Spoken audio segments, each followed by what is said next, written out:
Hi, and welcome back to Quick Chain Lessons by Chain Academy. Have you ever had to repeat the same task over and over again? Like checking every email in your inbox or going through each item in a grocery list. In programming, we often face the same challenge. We need to run the same piece of code multiple times and sometimes with small changes each time. That is where loops come in. Loops allow us to repeat code automatically. Instead of writing the same instructions again and again, this process of repeating actions is called iteration. With loops, we can handle lists of data, repeat tasks until a condition is met, and save ourselves from writing a lot of repetitive code. So, in this section, we will explore the different types of loops in JavaScript and learn how they help us write cleaner, more efficient programs. Let us first define what is a loop. A loop is a tool in programming that lets us repeat a block of code automatically. Instead of copying and pasting the same instructions over and over, we tell the computer, run this code again and again until I say stop. This saves time, makes our code shorter, and prevents mistakes that happen when we repeat things manually. So, whenever we need to do something multiple times, like processing items in a list, tracking conditions, or running repeated actions, loops are the way to go. So, why do we even need loops? First is efficiency. Loops let us write less code and avoid repetition. Instead of writing the same line 100 times, we just write it once inside a loop. Second, flexibility. With loops, we can easily change how many times something repeats. Maybe we want it to run 5 times, maybe 500. We don't have to rewrite the code.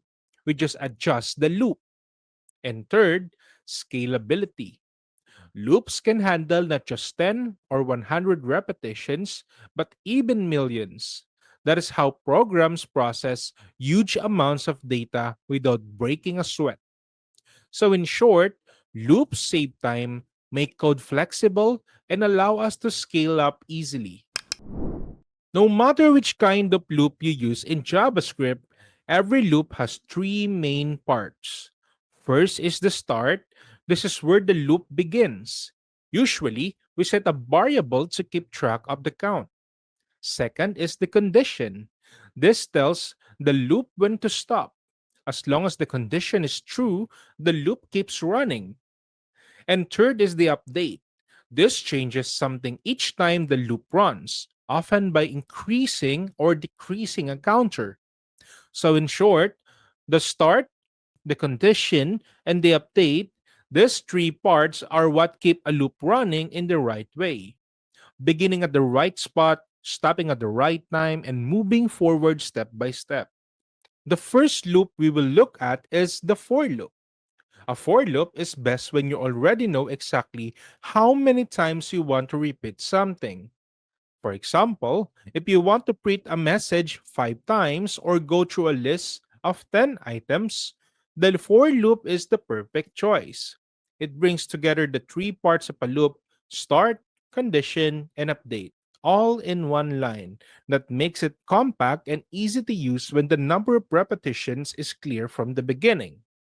In order for you to see it in action, let's go to our code. Make sure you open your code editor, which I use Visual Studio Code. You have the live server, and we will create here a new file, HTML file. Name it as QuickChain episode 8.html. Let's have the boilerplate for the HTML, and let's have JavaScript part 4. So below the body, we will put there the script type application, JavaScript. All right.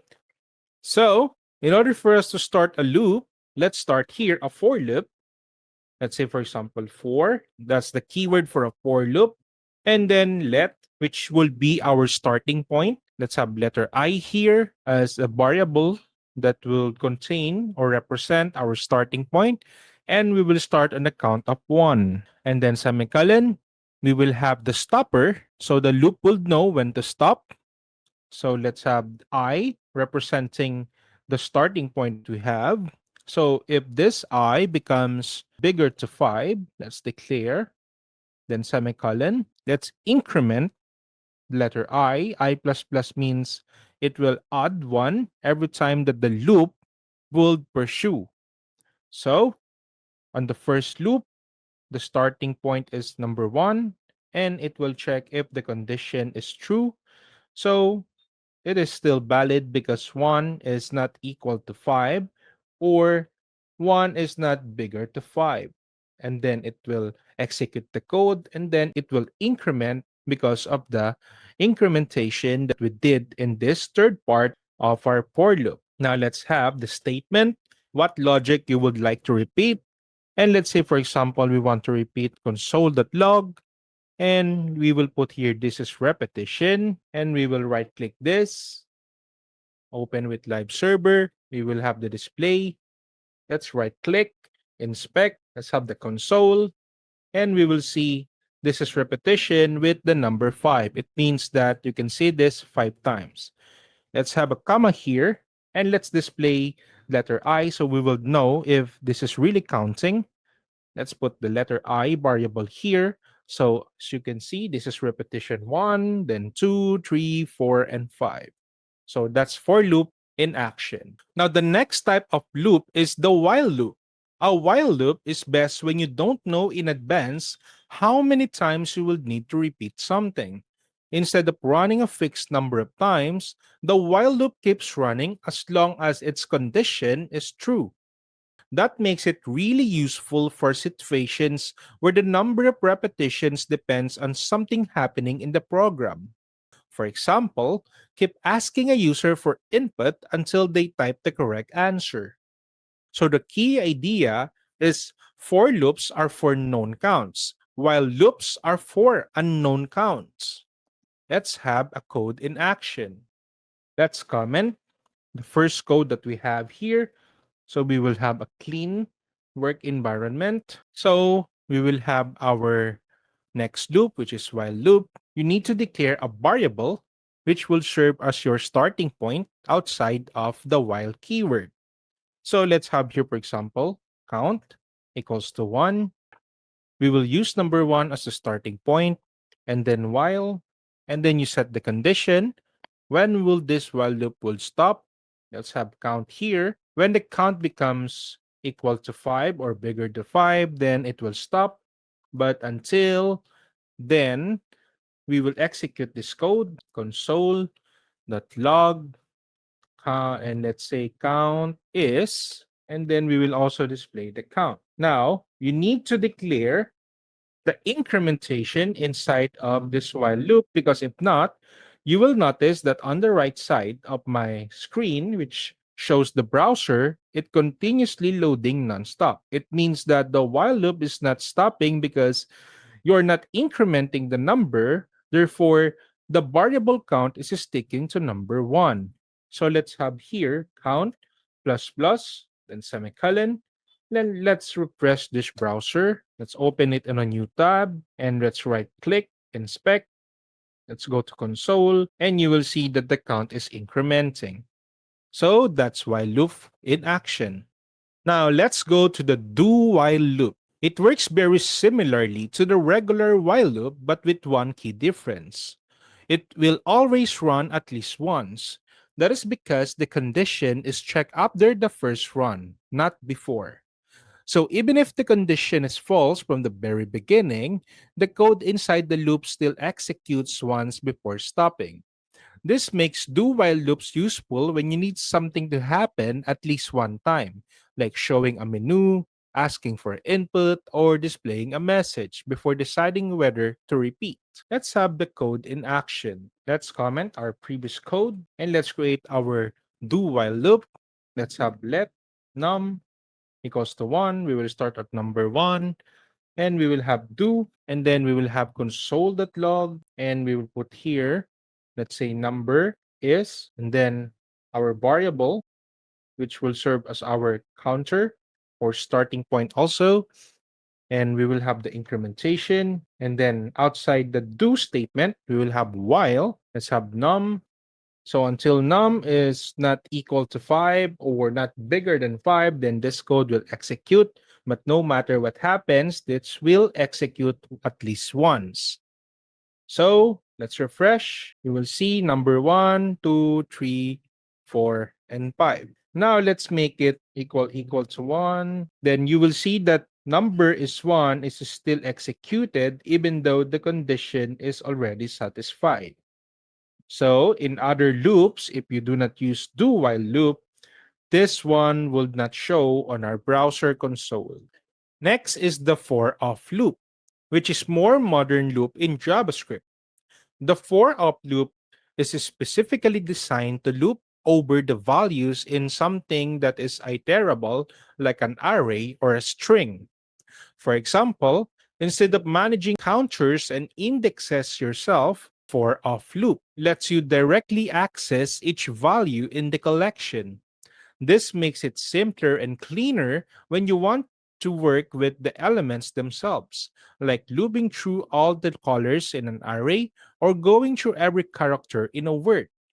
So while for, while, and do while give you more control, the for up loop is a very readable option when dealing with lists or values. Let's have the code in action.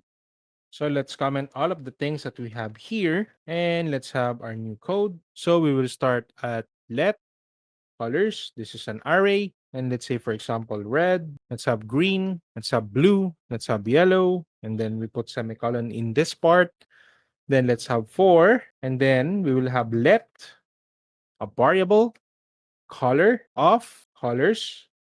The colors here is the array or our collection. The color will be the parameter or the container of each item that we will fetch in each loop. So in the first loop, the red value will go inside this color. So let's have here open and closing curly braces. Let's have console.log color and let's display the color itself. Okay, so you will notice we have color red, green, blue, and color yellow. All of the items here are listed on our console without declaring a starting point and an ending point because automatically the length of an array or collection will be the condition that the loop is waiting to meet, and the starting point is obviously starts on the index 0. Now let's go to another useful loop in JavaScript, the for in loop. The for in loop is designed to loop over the keys or properties of an object. Unlike arrays, which are all about values, objects are collections of key value pairs. With for in, we can go through each key in the object one by one. For example, if we had an object representing a person with properties like name, age, and city, a for in loop would let us access each of those property names in turn. This makes the for in loop specially useful when we want to examine or work with everything inside an object. Let's have a quick demo so you will see the code. So let's comment our codes here, and then let's have here let person. Remember the lesson about the object. So a person could contain a name, let's say Alice, and age is 25, and city, let's say New York. Now we will use our loop in order for us to iterate the object. For, then let, and then the key, then we will name this as key, then in, and we will declare the object, and then let's have your console.log, let's say key. So we will have the key and we will have value to display the value, and then person, the specific key that we will access. So you will notice when we try to iterate the object, the first thing that we will see is the key, which is name, the property name, and then the value, the same thing with age and city. By using the for in loop, we will be able to fetch the key of an object easily. Finally, let's talk about for each, which isn't exactly a loop keyword like for or while, but rather a built in array method. The forEach method lets you run a function once for every element in an array. It is especially useful when you want to do something with all the items in an array without worrying about the counters or conditions. The best part is that for each is often cleaner and more readable than a for loop. Instead of writing out the start, condition, and update, you just focus on what you want to do with each element. So whenever you are looping through an array, for each is a modern, convenient choice. Let's have a quick demo in order for you to see it in action. So let's comment our code here. And let's have here an array.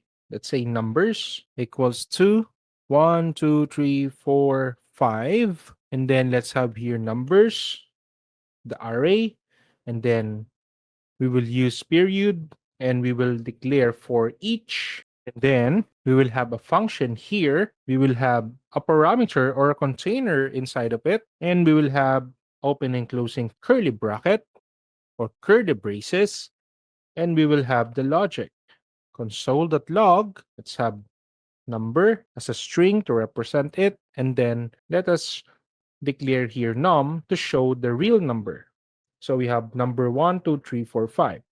The for each doesn't need to have a starting point or ending point declaration because automatically it knows where to start and it knows where to stop based from the length of your array. Now in the for each, you will also notice that in every loop that you're doing, the value of the array, which is index 0, becomes the starting point and it goes into this container or parameter. Now, this parameter is usable inside the for each statement or logic. Now, when working with loops, sometimes we need more control. That is where break and continue come in. First is the break, which immediately stops the loop.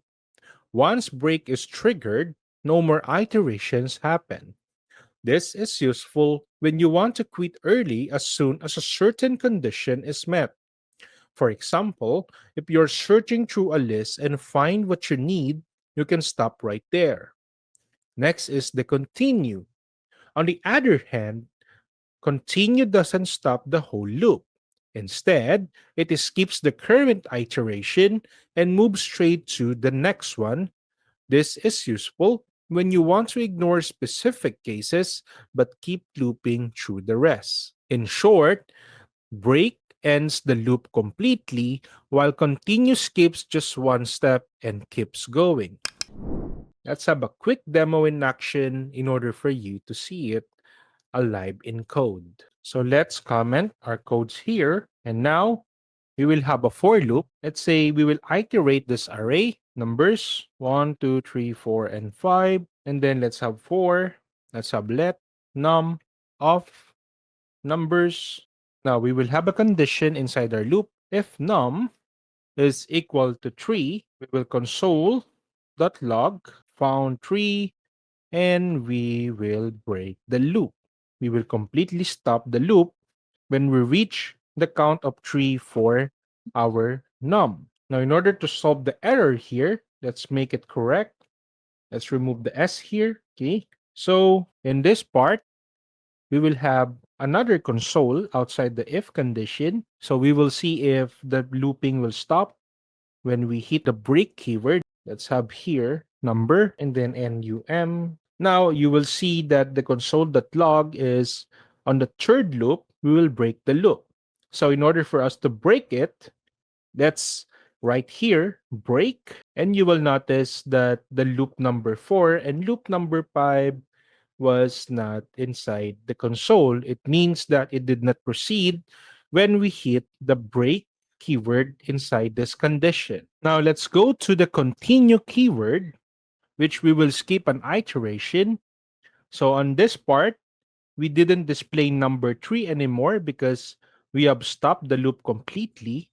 If we try to comment this, you will notice that our loop will completely run without stopping. So you have here number 1, number 2, and our console, which we said we will break the loop. And number 3 is still here, and then number 4 and number 5.